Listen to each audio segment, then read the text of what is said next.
Russia and Ukraine have reached an agreement to halt military actions in the Black Sea, a potential turning point in their 3-year-long conflict, or so it seems.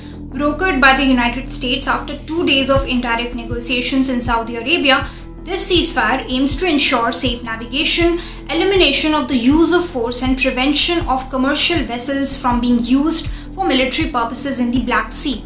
The Black Sea is a critical trade route for global food supplies. Ukraine is one of the largest exporters of grains and wheat, while Russia dominates fertilizer exports. Disruptions in this region have caused severe global food shortages and price hikes, especially affecting countries in Africa, Asia, and the Middle East. If fully implemented, this ceasefire could stabilize supply chains and reduce economic pressures worldwide.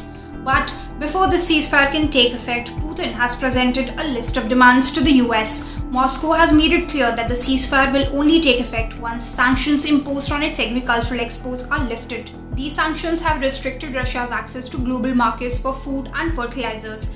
Additionally, Putin has demanded the removal of sanctions on Russia's state-owned agricultural bank and other financial institutions. Shortly after the US press release, the Kremlin clarified that the ceasefire's implementation hinges on reconnecting Russian banks to the SWIFT international payment system and opening relevant correspondent accounts.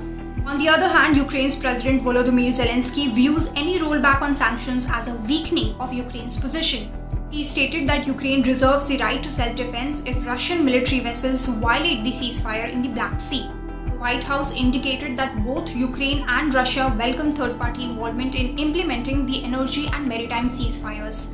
But despite these promising developments, challenges remain. Many are cautious about easing sanctions on Russia, fearing it could inadvertently strengthen Moscow's war efforts. Zelenskyy also reported that there were another 117 drone strikes in Ukrainian skies recently, saying how Russia continues to drag out this war. The world is watching closely to see if this agreement can pave the way for lasting peace in the region, or if it will become yet another stalled attempt at diplomacy.